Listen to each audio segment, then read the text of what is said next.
दोस्तों जय हिंद, वंदे मातरम। स्वागत है आपका इस वीडियो में और आज हम जानेंगे रोबो टैक्सी के बारे में।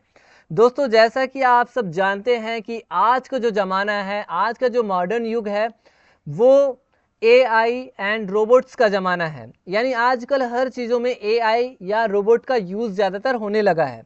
दोस्तों रोबो टैक्सी जो है ना, ये एक तरह का ऑटोनोमस टैक्सी होती है जो बिना ड्राइवर के भी चलती है। यानी इसके लिए किसी ड्राइवर की ज़रूरत नहीं रहती। ये आर्टिफिशियल इंटेलिजेंस यानी एआई के थ्रू ये चलती है। सेंसर, इसमें कुछ कुछ चीज़ें हैं जो इसको चलाने में हेल्प करती है, जैसे एआई यानी आर्टिफिशियल इंटेलिजेंस हो गया, sensor, camera, GPS and lidar technique. ये भी टेक्निक है। इन सारे तकनीकों का यूज़ करके ये जो रोबो टैक्सी है ये सड़क को समझती है, लोगों को जानती है, समझती है, दूसरी गाड़ियों को वो पहचान पाती है और उसी के अकॉर्डिंग बिना ड्राइवर के अपने डेस्टिनेशन पे, जहाँ पे आप ले जाना चाहोगे वहाँ पे ये ले जाती है। दोस्तों इसके यदि हम बात करें कि ये किन किन चीज़ों पे डिपेंड करता है और इनकी क्या क्या विशेषताएं हैं, तो डिपेंडेंसी तो हमने बता दिया कि डिपेंडेंसी में artificial intelligence, sensor, camera, GPS and lidar technique, इन सारी चीज़ों का ये यूज़ करती है। और ये फ्यूल से भी चल सकती है और बैटरी के थ्रू भी ये चल सकती है। अब इनकी विशेषताओं की यदि हम बात करें तो विशेषता कुछ इस तरह से है।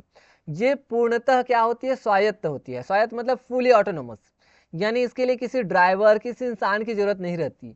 और अगर इंसान अगर बैठना चाहे तो बैठ भी सकता है। अगर बिना इंसान के भी इसे चलाना चाहे तो ये बिना इंसान के भी डेस्टिनेशन तक आराम से जा सकती है।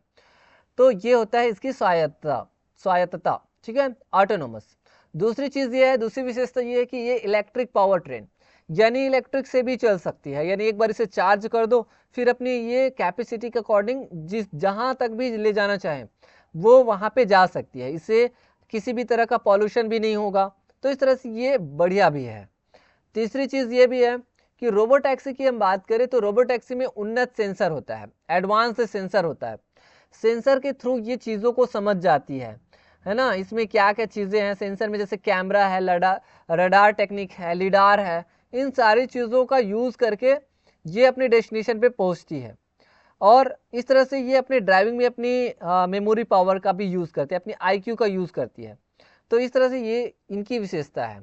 तीसरी चीज़ ये है कि इनमें एआई निर्णय निर्माण, इसमें आर्टिफिशियल इंटेलिजेंस का यूज़ होता है। और आर्टिफिशियल इंटेलिजेंस जो मनुष्य की तरह उसमें दिमाग भी होता है, वो अपने अकॉर्डिंग निर्णय ले सकता है। कहाँ पे सिग्नल है, कहाँ पे क्या है, कहाँ पे कितने टाइम तक रुकना है, ग्रीन सिग्नल जल रही है या रेड या फिर येलो, ये सारी चीज़ें वो पहचान जाती है। तो ये होती है इसमें।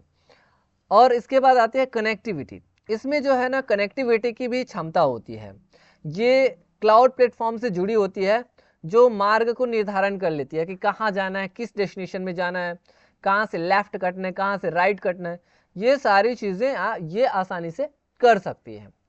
दोस्तों अभी जो हाल ही में यदि हम बात करें तो बड़ी बड़ी कंपनियां रोबो टैक्सी बनाने में लगी हुई है, जिसमें से आपके गूगल है ना, वायमो, अमेजॉन है, जूक्स, जनरल मोटर्स है, क्रूज और बैदू। इस तरह के बड़ी बड़ी जो कंपनियां हैं, गूगल की कंपनी है, अमेजॉन की कंपनी है, जनरल मोटर्स की है, बैदू है, ये सारी कंपनियां अभी लगी हुई है रोबो टैक्सी बनाने में। और देखेंगे कि आने वाले समय में ना रोबो टैक्सी का ज़माना हो जाएगा। लोग ड्राइवर रखना बंद कर देंगे, रोबो टैक्सी के थ्रू वो लोग चलना स्टार्ट करेंगे। और हाल ही में अभी टेस्ला की जो कंपनी है, टेस्ला की जो कंपनी है, टेस्ला के जो फाउंडर है एलन मस्क, उन्होंने अभी ये उन्होंने कहा है कि वो 22 जून तक, यानी 22 जून को वे अपने जो लोग हैं है ना, लोगों को वो रोबो टैक्सी प्रदान करेंगे, यानी वो लॉन्च करने वाले हैं, ऐसा उन्होंने घोषणा किया हुआ है अभी हाल ही में। परंतु ऐसा कोई नहीं है, बट एक अस्थायी रूप से उन्होंने निर्णय लिया है कि 22 जून को वो लोग इस तरह की टैक्सी यानी रोबो टैक्सी सर्विस प्रोवाइड करने वाले हैं। ठीक है, तो ये रही बात दोस्तों रोबो टैक्सी के बारे में। आई होप कि ये जानकारी आपको अच्छी लगी होगी। तो मिलेंगे नेक्स्ट वीडियो में किसी इंटरेस्टिंग किसी चीज़ों के साथ। तब तक के लिए थैंक यू।